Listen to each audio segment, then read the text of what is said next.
आज नेहरू युवा केंद्र संगठन मुंबई युवा कल्याण कार्यक्रम में मुझे मंत्रालय द्वारा मुझे ये सम्मान दिया गया है। मुझे बहुत अच्छा लगा। सबका मैं तहे दिल से शुक्रिया अदा करती हूँ। मैं डॉक्टर अशोक कुमार गुप्ता आज यहाँ पे नेहरू युवा केंद्र संगठन मुंबई द्वारा आयोजित प्रोग्राम में मुझे इस सम्मान द्वारा सम्मानित किया गया।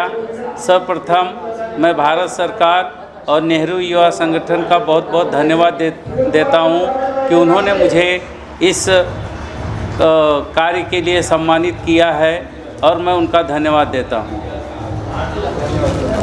यस, बहुत ही अच्छा अनुभव रहा। ये भारत सरकार गृह मंत्रालय द्वारा हमारा ये जो प्रोग्राम हमें ऑर्गेनाइज़ किया है, हमें बुलाया है, स्पेशली हमें जो सम्मानित किया वो बहुत ही अच्छा लगा। हमारे समाज के काम को देख करके हमें जो इतना प्रोत्साहन मिलता है वो देख करके हमें बहुत अच्छा लगता है और भी मोटिवेशन मिलता है कि हम और आगे इसी तरीके से लोगों को हेल्प करते रहें। I am very thankful for Nehru संघ जिन्होंने ये आदिवासी लोगों के लिए इतना अच्छा सोचा, इनके लिए इतना अच्छा प्रोग्राम ऑर्गेनाइज़ किया और ख़ास करके ये न्यूज़ मीडिया के जो ग्रुप हैं उनका बहुत ही अच्छा काम है, जिनकी वजह से हम सभी को और भी आगे बढ़ने का मोटिवेशन मिलता है। Thank you so much. बांटी गई है और कार्यक्रम ओवरऑल की अगर बात करें तो कैसा रहा कार्यक्रम, क्या कहना चाहिए? 15वां ट्राइबल यूथ एक्सचेंज प्रोग्राम काफ़ी सफल रहा और ख़ास करके राम कुमार पाल 64 फाउंडेशन, दक्ष फाउंडेशन और चिल्ड्रंस वो फाउंडेशन और उसके बाद में 15वें जनजाति आदान प्रदान कार्यक्रम में शामिल किया मुझे यहाँ पे सुनील भाई ने और प्रकाश जी ने, और एक कार्यक्रम बहुत ही बढ़िया तरीके से आयोजित किया है। इन लोगों ने बच्चों को इतना प्रोत्साहित किया है कि उनका मनोबल एकदम अपने उफान पे है और वो देख के बहुत ज़्यादा प्रसन्नता हुई, आनंद आया कि इतने ज़्यादा पिछड़े क्षेत्रों से बच्चे आते हैं, नक्सली प्रभावित क्षेत्रों से आते हैं। उन बच्चों में उत्साह था समाज में कुछ करने का और उनको बहुत ही बढ़िया तरीके से ट्रेनिंग दी गई। यहाँ के प्रोफेसर्स ने, यहाँ के जितने भी शिक्षक थे उन्होंने उनको बहुत ही बढ़िया तरीके से ट्रेनिंग दी है। बोलने की, बात करने की, अलग अलग क्षेत्रों से आते हैं, इसके लिए हिंदी पे बहुत ज़्यादा उनका कंट्रोल नहीं होने के बावजूद उन लोगों को हिंदी सिखाया गया।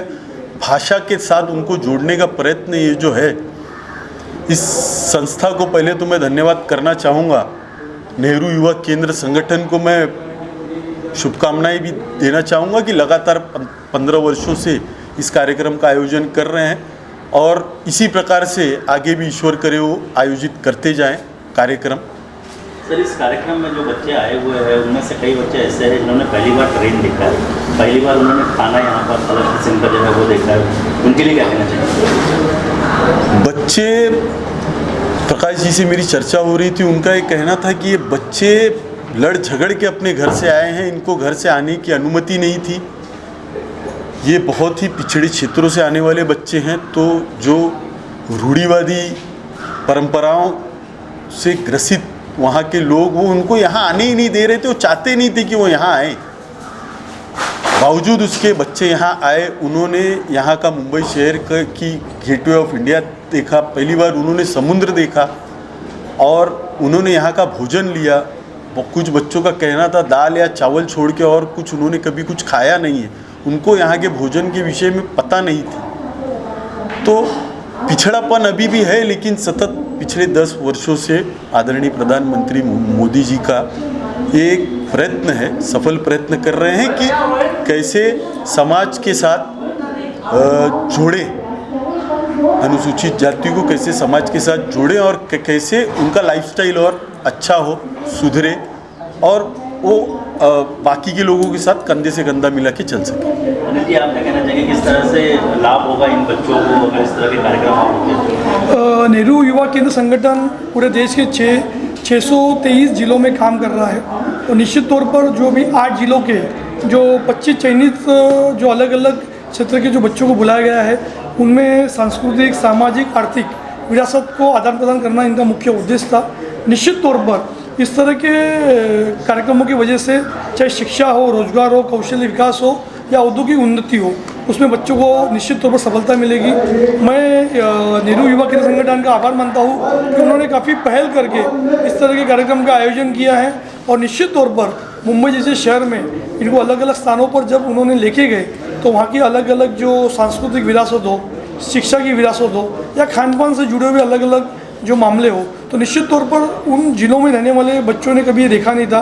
तो नेहरू युवा केंद्र संगठन निश्चित तौर पर अच्छा काम कर रहा है और मैं आयोजकों को बधाई देता हूँ। अनिल जी, आपको लगता है कि इस तरह के कार्यक्रम और होने चाहिए, क्योंकि जिस तरह से इन आदिवासियों को अभी मेन स्ट्रीम पर नहीं लाया गया है, ना उनको पता है, तो इस तरह के अगर कार्यक्रम होता है उनको लाभ निश्चित तौर पर, क्योंकि आज भी हम मुंबई शहर में रहते हैं, कोई दिल्ली में रहता है, कोई अलग अलग जो आर्थिक राजधानी जो अलग अलग क्षेत्रों में रहते हैं, तो यहाँ की जो रहन सहन और जो आदिवासी इलाकों की रहन सहन में काफ़ी अंतर है।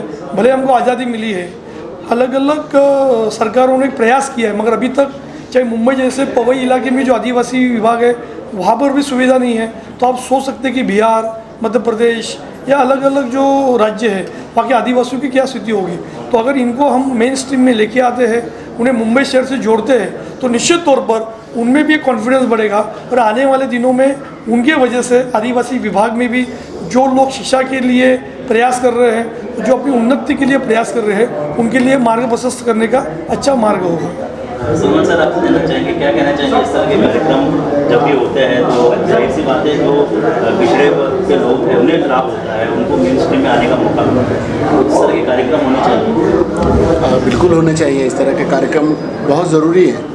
देखिए, आदिवासी एक अगर उसके शाब्दिक अर्थ पर न जाए, हम उसका भाव क्या है, आदि अनादिकाल से रहने वाले जो वासी हैं आदिवासी, यानी असल ज़मीन से जुड़े हुए लोग आज भी हैं। वो लोगों ने तरक्की कर ली, आज हम चाँद पर पहुंच गए और ये हमारे लिए दुर्भाग्य की बात है कि जो चाँद पर पहुंचने वाले देश के एक तबका ऐसा भी है जो अभी भी उस बच्चे की ज़बान पे था कि वो दाल चावल खाते हैं और मेहमान आते हैं तो रोटी खाते हैं और कभी किसी फंक्शन में उनको मीट और मछली वगैरह खाते हैं, जो एकदम माना जाता है कि वो बहुत अच्छा बनाते हैं। हम लोग जैसा नितीश जी ने कहा कि एनसीसी के कैंप में हम लोग 88-89 के कैंप में हम लोग आशागढ़ यहाँ पर जो पालघर के आसपास के कैंप हम लोग ने एनएसएस के कैंप लगाए थे, तो हम ये कोशिश करते थे कि उनको शामिल करें और विदिन 10 मिनट वो लोग पहुँच जाते थे और इतने अच्छे अच्छे सांस्कृतिक कार्यक्रम वो लोग करते थे। हम कोशिश करते थे कि अपने स्टूडेंट्स को, हमारे एनएसएस के वॉलंटियर्स को, वो हम उनके हाथ का बना हुआ खाना खिलाएं। तो एक दिन हम उनको सारी सामग्री उपलब्ध करा देते थे और उनके साथ भोजन करते थे। तो हमको ऐसा लगता है कि ये ज़मीन के लोग असल हैं, ये मूल निवासी हैं, इनके साथ में जब तक हमारा कनेक्शन नहीं होगा, हम लाख तरक्की की बात कर लें और वो तरक्की थोड़ी अधूरी है, हमको ज़रूर शामिल करना चाहिए, इनको साथ लाना चाहिए, इनके विकास के लिए कार्य करते रहना चाहिए, निरंतर प्रयास की ज़रूरत है। नेहरू युवा केंद्र ये काम कर रहा है, अन्य संस्थाएं जो इनके साथ जुड़कर काम कर रही हैं, ये बहुत ही बेहतरीन काम है। और मेरे लिए भी, जैसा अभी इन्होंने बताया, अनिल जी ने बताया, पवई वगैरह में, मेरे घर के जिस पाड़े में रहता हूँ मैं, बामनदाया पाड़ा, आदिवासियों का वास है। तो मेरे लिए सौभाग्य की बात है कि मैं मीठी नदी से जुड़े उनके ही पाड़े से जुड़ा हूँ, उनके साथ में उनको बहुत करीब से देखा है और उनके कल्चर को समझने की कोशिश करना चाहिए हम सभी लोगों को। हमारे नज़दीक में आर्य कॉलोनी में भी एक बार आदिवासी से भुखमरी से एक बच्चे की मौत हुई थी, हम लोगों ने उसकी न्यूज़ वगैरह कवर की थी। तो यानी भले वो शहर के बीचों बीच रहते हैं, लेकिन अभी भी मूलभूत सुविधाओं से उपलब्ध वो कटे हुए हैं। उन तक पहुंचना और अच्छे अच्छे लोगों का उनके बीच जाना उनके विकास में बहुत सहायक होगा। चलिए, बांटी गई है आज और कार्यक्रम की अगर बात करें तो क्या कहना चाहेंगे? एक्चुअली समापन तो कल है कार्यक्रम का, पर आज पूर्व संध्या पे, क्योंकि लोगों की ट्रेन बहुत अर्ली मॉर्निंग है, किसी की दोपहर में है, तो उससे बचने के लिए आज हमने ये पहले कार्यक्रम किया। मैं दक्ष फाउंडेशन, राम कुमार पाल 64 फाउंडेशन, धड़क कामगार यूनियन और चिल्ड्रंस एजुकेशन फाउंडेशन, इनके प्रति अपनी कृतज्ञता जाहिर करता हूँ कि इन लोगों ने काफ़ी अच्छे से हमारे जितने भी प्रतिभागी आए उनको स्वप्रेरणा से किसी ने बैग बांटे हैं, किसी ने चेक दिए हैं, और ये सारे चारों फाउंडेशन ने अपनी तरफ से जो भेंट दी है, ये बहुत मील का पत्थर साबित होगी हमारे सभी भाइयों को जो ग्रामीण क्षेत्र से आए थे, उनमें उनकी हौसला अफजाई हुई और पूरी टीम को जिन लोगों ने कार्यक्रम को बहुत अच्छे से संयोजित किया, उनको सबको मैं शुभकामनाएं देता हूं, सभी पत्रकार बंधुओं को, शैलेश भाई को और उनकी टीम को और आप लोगों को धन्यवाद। सर, इसके अलावा अगर कार्यक्रम की बात करेंगे तो शुरुआती दिनों से लेकर अब तक 64 फाउंडेशन जो है राम कुमार पाल जी की, उन्होंने सहयोग किया हुआ है, उनके लिए क्या कहना चाहिए? उनके फाउंडेशन राम कुमार पाल जी का जो 64 फाउंडेशन है, एक्चुअली राम भाई के अंदर जो सेवा भाव है लोगों के लिए, वो किसी से छुपा नहीं है। और राम भाई हमारे नेहरू युवा केंद्र संगठन से पिछले कई वर्षों से जुड़े हैं और उनके जुड़ाव का कारण यही है कि वो बहुत सरल हृदय के व्यक्ति है और अच्छे से किसी भी चीज़ को संपादित करने में उनके अंदर एक अच्छी भावना है। मैं उनके दीर्घायु की कामना करता हूँ। सर, इसके अलावा CWC जो चिल्ड्रन वेलफेयर कमेटी है, उनका भी योगदान रहा है, उनके लिए क्या कहना चाहिए? उनकी टीम के लिए CWC ने भी जो हमारे दीपावली की गिफ्ट दी है बच्चों को, उनके लिए मैं बहुत उनको आभार व्यक्त करता हूं उनके प्रति कि दूरस्थ एरिया क्षेत्र के बच्चों के लिए उन्होंने अपने CWC की तरफ से कुछ जो भी उनको देना था उन्होंने दिया है, उनको भी मैं साधुवाद देता हूं। सर, क्या कहना चाहेंगे आप? क्या कहना चाहेंगे? इस कार्यक्रम में शामिल हुए, कैसा रहा? यस सर, बहुत ही आनंद आया इस प्रोग्राम में आके। और हम तो ऐसे कई फिल्मी समारोह और पार्टियों में जाते हैं, लेकिन पर्टिकुलर सर लोगों से मिलने का जो सौभाग्य मिला और पर्टिकुलर जो ये कल्चर एक्टिविटीज़ हुई वो बहुत शानदार था।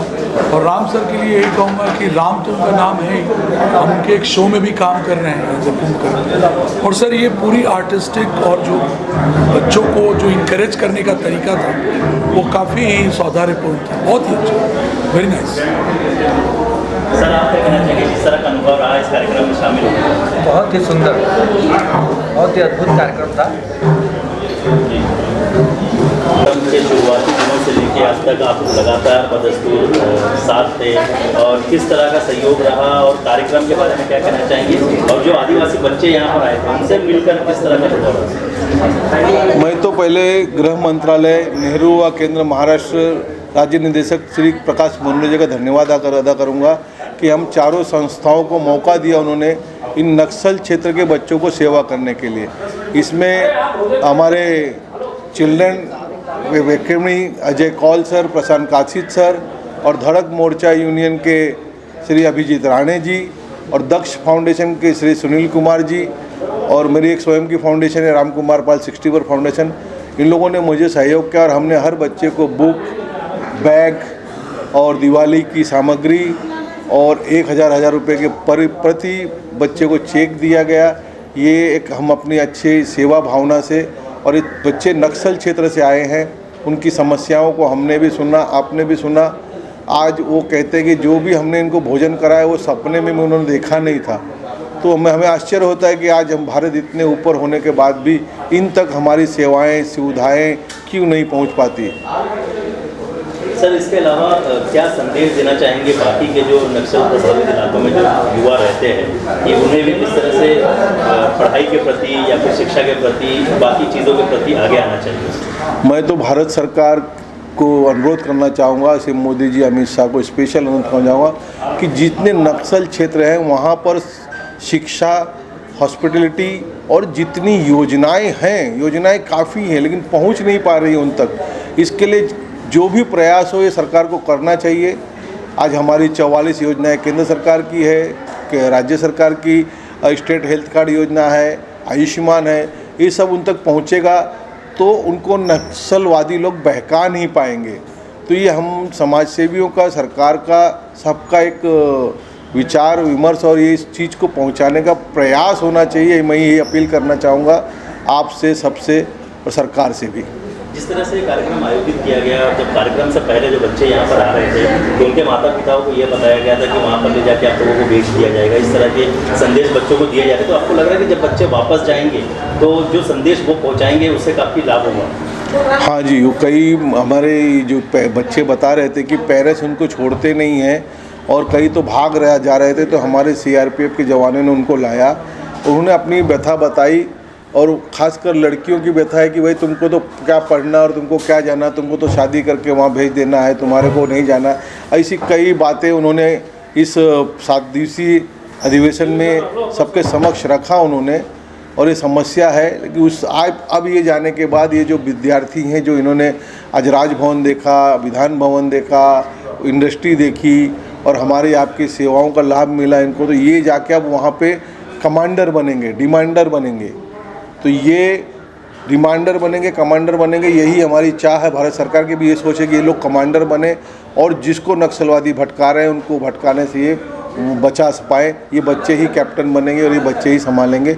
यही उनको बताने का सारे अधिकारी गणों ने या जो श्रोताओं ने या जो भी मोटिवेशन करने वाले हमारे यहाँ 7 दिनों में भाग लिया, उन्होंने यही मोटिवेट किया कि पढ़ाई लिखाई अधिक से अधिक करें और आप जाके अपने क्षेत्रों में यहाँ की बातें सबको बताएं।